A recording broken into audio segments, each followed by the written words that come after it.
Yeah.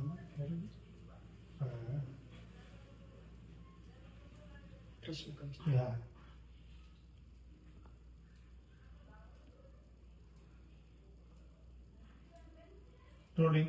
બેન, જે સરકારે શિક્ષકોની નિવૃત્ત શિક્ષકોની ભરતીનો જે નિર્ણય કર્યો હતો, સમગ્ર રાજ્યમાં તેનો વિરોધ સામે આવ્યો હતો. વીટીવીએ પણ એક અહેવાલ પ્રસિદ્ધ કર્યા, મહામંત્ર ડિબેટ કરી અને બાદમાં હવે સરકાર જાગૃત થઈને જે નિર્ણયની જે ભૂલ હતી એ સુધારી છે. આપ કઈ રીતના જુઓ છો? હું સરકારના આ નિર્ણયને આવકારું છું અને સરકારનો હવે આભાર માનું છું. પહેલા જ્યારે આ પરિપત્ર બહાર પડ્યો હતો ત્યારે અમે બધા ઉમેદવારો ટેન્શનમાં આવી ગયા હતા, કારણ કે અમને બધાને આર્થિક રીતે બધા અત્યારે બેરોજગાર છીએ. અને પરિપત્રમાં એવું હતું કે જે નિવૃત્ત શિક્ષકો છે એમને લેવાના છે, જે ખરેખર પેન્શન ધારકો છે એમને તો ઓલરેડી પેન્શન મળે જ છે, છતાં પણ અમે લોકો અને એમને લેવાના હતા અને એની જગ્યાએ અમે લોકો બેરોજગાર બની રહેવાના હતા. અને પછી જયારે આ વીટીવીની અંદર મુહિમ ચાલી કે જે ડિબેટ થઈ અને અમારા જે ઉમેદવારોને પ્લેટફોર્મ પૂરું પાડ્યું વીટીવીએ, એ માટે વીટીવીનો પણ આભાર માનું છું કે અમને પ્લેટફોર્મ પૂરું પાડ્યું અને અમારી વાત સરકાર સુધી પહોંચાડી અને એનાથી પણ આ ફેરફાર થયા. આ ફેરફારના માટે હું બધા સરકારનો આભાર માનું છું. આભાર સરકારનો કે એમને આ અમારી વાત સાંભળી. પણ આટલાથી ખાલી અમારા મુદ્દા પૂરા નથી થતા, કારણ કે અમારું એવું છે કે અમે ઘણા ટાઈમથી આંદોલન કરીએ છીએ અને આંદોલનની અંદર આ 5000ની ભરતી બહુ મોટી ભરતી ગણાય છે. પણ ભરતીની અંદર બધી સરકાર અમને પહેલા આશ્વાસન એવું આપતા હતા કે 5000ની સીટો પૂરી ભરાશે અને 2500ની પ્લસ નવી એક કચ્છની સ્પેશિયલ ભરતી બહાર પાડી હતી, એની પણ સીટો પૂરી ભરાશે.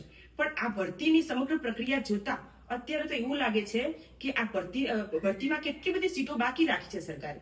અને જયારે વીએસકેમાં અથવા ગમે તે અધિકારીઓ પાસે અમે જઈએ છીએ ત્યારે ઉડાવ જવાબ પણ અમને મળ્યા છે કે અમે નથી ભરવાના સીટો, અથવા અમે આ સીટો બાકી રાખીશું, અમારાથી થશે એ અમે હવે આવતી બીજી ભરતીમાં અમે આ સીટોને એડ કરીશું, એવા અમને જવાબ મળ્યા છે.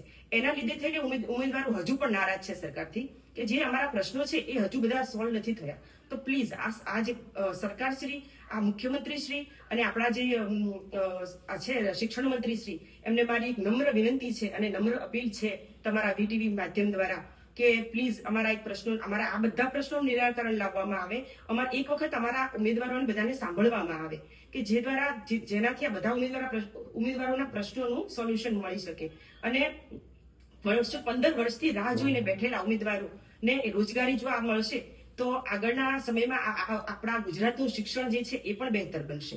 ઘણી જગ્યાએ શિક્ષણ કેટલી પણ સ્કૂલોમાં એવું છે કે જ્યાં બાળકો જ નથી. હવે બાળકો કેમ નથી? કારણ કે ત્યાં સ્કૂલોને મર્જ કરી દેવામાં આવી છે, ત્યાં શિક્ષકો નથી એટલે સ્કૂલોને મર્જ કરી અને સ્કૂલને બંધ કરી દેવામાં આવી છે અને એના લીધે થઈ અને હવે ત્યાં શિક્ષકો પણ નથી અને બાળકો પણ નથી.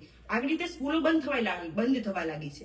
તો મારે સરકારને કહેવું છે કે આટલા બધા બેરોજગાર ઉમેદવારો બેઠા છે અને ક્વોલિફાઈડ છે, તો એવા ઉમેદવારોને તમે લઈ અને સરકારના આપણા ગુજરાતના ખૂણે ખૂણે જે પણ સ્કૂલો બંધ થઈ છે એને ફરીથી ખોલવામાં આવે અને બધા બાળકોને સરસ શિક્ષણ મળે અને આ જે બધા ઉમેદવારો છે એ સરસ રીતે ક્વોલિફાઈડ છે, ખૂબ સરસ રીતે ડિગ્રી ધરાવે છે. સરકાર પહેલા કે ટેટ પાસ કરો, તો બધા ઉમેદવાર ટેટ પાસ કરીને બેઠા છે.